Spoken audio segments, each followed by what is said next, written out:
ആദായ നികുതി വകുപ്പിനെ കൂടുതൽ ജനകീയമാക്കാൻ ഉദ്യോഗസ്ഥന്മാർ ജനങ്ങളിലേക്ക് ഇറങ്ങുന്നു. ആദായ നികുതിയെക്കുറിച്ചും അതുപോലെ വകുപ്പിൻ്റെ പ്രവർത്തനങ്ങളെക്കുറിച്ചും കൂടുതൽ നല്ല അവബോധം ജനങ്ങളിൽ ഉണ്ടാക്കുകയാണ് IT ഡിപ്പാർട്ട്മെൻറ്റ് ലക്ഷ്യം.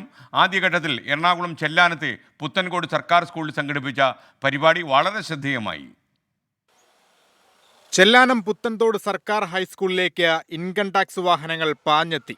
അധ്യാപകരുടെയും കുട്ടികളുടെയും കണ്ണുകളിൽ അമ്പരപ്പ് ആശ്വാസത്തിന് വഴിമാറിയത് പെട്ടെന്നായിരുന്നു. കൊച്ചി ഇൻകം ടാക്സ് TDS വിഭാഗത്തിലെ 24 ഉദ്യോഗസ്ഥർ ഈ സ്കൂളിലേക്ക് വരാനൊരു കാരണമുണ്ട്. സാധാരണ നിങ്ങൾ നോക്കിയിട്ട് ഈ സ്കൂൾ സിലബസിലൊക്കെ ഇൻകം ടാക്സിനെ കുറിച്ചും ഡിപ്പാർട്ട്മെൻറ്റിൻ്റെ ഫംഗ്ഷനെ കുറിച്ചും ടാക്സ് അഡ്മിനിസ്ട്രേഷൻ അതിനെക്കുറിച്ചൊന്നും എന്താ പറയുന്നത് കൂടുതൽ ഇങ്ങനെ കുട്ടികളെ പഠിപ്പിച്ചു കൊടുക്കാനും അറിയാനും അതിനുള്ളൊരു സ്കോപ്പില്ല.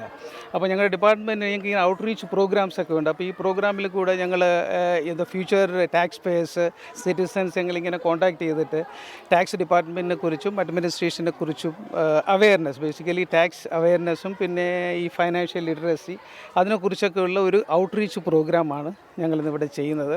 ആദായ നികുതി വകുപ്പ് ഉദ്യോഗസ്ഥരുടെ വരവിൽ കുട്ടികളും ഹാപ്പി, അധ്യാപകരും ഹാപ്പി. 4ാം ക്ലാസ് മുതൽ 7ാം ക്ലാസ് വരെയുള്ള ക്ലാസ്സിലെ കുട്ടികൾ ഏതാണ്ട് 100 കുട്ടികളെ വെച്ചിട്ടാണ് ഇന്ന് അവരൊരു പ്രോഗ്രാം നടത്തിയത്. കുട്ടികൾ വിവിധങ്ങളായ കലാപരിപാടികളും അതുപോലെ തന്നെ രചനാ മത്സരങ്ങളും ചിത്രരചന അതുപോലെ രചനാ മത്സരങ്ങളിലുമൊക്കെ പങ്കെടുത്തു. നടത്തുന്ന മത്സരങ്ങളൊക്കെ തന്നെ അവരുടെ ഒരു പ്രതിഭയെ തെളിയിക്കുന്ന രീതിയിലുള്ള മത്സരങ്ങളായിരുന്നു. അവരുടെ ഒരു ചിന്താശേഷിയൊക്കെ ഉണർത്താൻ കഴിയുന്ന രീതിയിലുള്ള അങ്ങനത്തെ മത്സരങ്ങളൊക്കെ നടത്തി അങ്ങനെ പ്രതിഭകളെയൊക്കെ കണ്ടെത്തി. ഏതായാലും കുട്ടികൾ ഇന്ന് വളരെ ഹാപ്പിയാണ്. ഹാപ്പിയല്ലേ? ഇന്ന് വളരെ ഹാപ്പിയായിരുന്നു. എന്താണ് ഇൻകം ടാക്സ്? എന്തിനാണ് ഇൻകം ടാക്സ്? ഓരോ വിവരവും ഉദ്യോഗസ്ഥർ അധ്യാപകരെ പോലെ കുട്ടികൾക്ക് പകർന്നു നൽകി. ടാക്സ് എന്ന് പറഞ്ഞ പിടിക്കും, ആ കാശായിരിക്കും ഈ ബിൽഡിംഗ് ഒക്കെ ഉണ്ടാക്കിയത് ഗവൺമെൻറ്. മനസ്സിലായോ? ആ ടാക്സ് അങ്ങനെയുള്ള കാര്യങ്ങൾക്കാണ് ഉപയോഗിക്കുന്നത്. ഇല്ലേ സർ? അങ്ങനെ ടാക്സ് ഒക്കെ പിടിച്ച് ഗവൺമെൻറ് കൊടുക്കുന്ന ആൾക്കാരാണ്.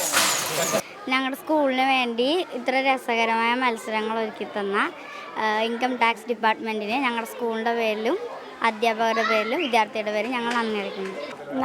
നല്ലൊരു എൻ്റർടൈനിങ് കിട്ടി. കാരണം സാധാരണ ദിവസങ്ങളിൽ നമ്മൾ വന്നതിനേക്കാളും കുറച്ചും കൂടി കുറച്ച് ഗെയിംസും എല്ലാം കൂടി ആഡ് ചെയ്തേക്കുന്നതുകൊണ്ട് നമുക്ക് വരാൻ വേണ്ടി കുറച്ചും കൂടി ഇൻട്രസ്റ്റ് ആയിരിക്കും. ഇവിടെ വന്നു കഴിയുമ്പോൾ ഗെയിംസ് എല്ലാം കഴിഞ്ഞ് കഴിയുമ്പോൾ അതിൻ്റെ സമ്മാനത്തിൻ്റെ ഒരു ആകാംക്ഷ ഉണ്ടാവുമല്ലോ, അത് ആർക്കാണ് കിട്ടണമെന്നുള്ളതിൻ്റെ ഒരു ഇത്.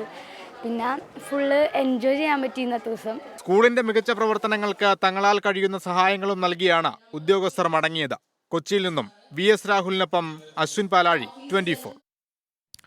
എന്തായാലും കേന്ദ്ര സർക്കാർ സ്ഥാപനങ്ങളുടെ പ്രവർത്തനം കുറച്ചുകൂടെ ജനകീയമാക്കാനുള്ള ഇൻകം ടാക്സ് TDS ഡിപ്പാർട്ട്മെൻറ്റിൻ്റെ ഈ ശ്രമം വളരെ ശ്ലാഘനീയമാണ്. അഭിനന്ദനം അറിയിക്കുന്നു. കൂടുതൽ ജനകീയമാകട്ടെ.